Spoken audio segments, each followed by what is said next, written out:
Hello and welcome to this short weekly reflection from the House of Retreat here at Pleshy.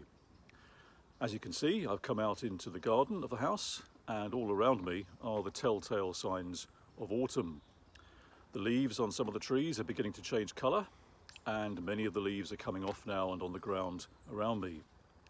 And beneath some of the fruit trees there are windfalls rotting in the wet grass. And the flower beds that back in the summer were a blaze of colour are now beginning to look a little bit forlorn and drab. Now autumn has its own singular beauty, as we know, and the poet famously once said it's a season of mists and mellow fruitfulness. But it's also a season when people can get a bit gloomy because we know that summer is well behind us and winter is on its way. And winter is a season that is always so hard and dead and bare. But we know, of course, that the life that I can see now decaying and dying around me here in autumn will once again return to life when spring returns next year.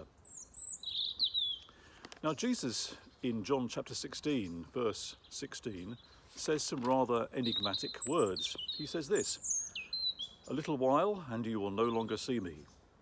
And again a little while, and you will see me." Now, if you're a bit confused by those words, you're in good company, because the disciples whom Jesus was speaking to at that Last Supper are a bit confused as well. Now, what do we think Jesus meant by these words then?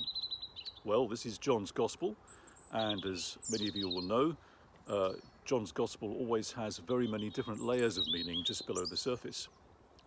But it strikes me that the most immediate and obvious meaning is connected with what happened to Jesus over the next few days. As we know, Jesus is about to stand trial. He will be arrested and then he'll be crucified, he will die and he will be buried in a tomb. But then on the third day, he will rise again. So when we look at those events, the words of Jesus perhaps begin to take on a bit more sense. A little while, and you will no longer see me. And again, a little while, and you will see me. Now Jesus goes on to say to his disciples something else. He says this, "You will weep and mourn, but then your pain will be turned to joy." And obviously for the disciples, that's exactly what's going to happen. After that first Good Friday, they will go into a time of great darkness with a feeling of desperation, despair, depression, grief. Jesus, their mentor and friend, has died and they think he's probably gone forever. Their hopes and dreams have been shattered. And to make matters worse, to a man, they've all deserted Jesus in his hour of need. And they're sensing regret and guilt and remorse as well. But then on that resurrection morning, when they see Jesus risen from the dead, alive again, their sorrow and their grief will be turned to joy. Now, we will inevitably know times in our lives when God seems absent. Maybe our prayers don't seem to be being answered. That well of living water seems to be running dry. These times may be quite short, or they may be quite long. But we need to remember that during those times we need to hang on to our faith, to hold firm, to persevere, because our faith assures us that beyond the darkness there is always light, that at the end of the darkest night the dawn will always come, that after times of sorrow and pain there will always be joy, and that beyond death there is resurrection.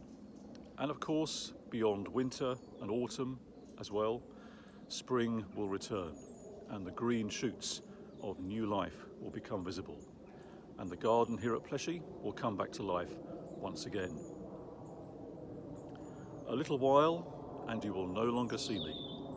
And again a little while and you will see me. I think these words offer to us great hope and encouragement as we continue on our journey of faith. Thank you for watching, and may the Lord bless you.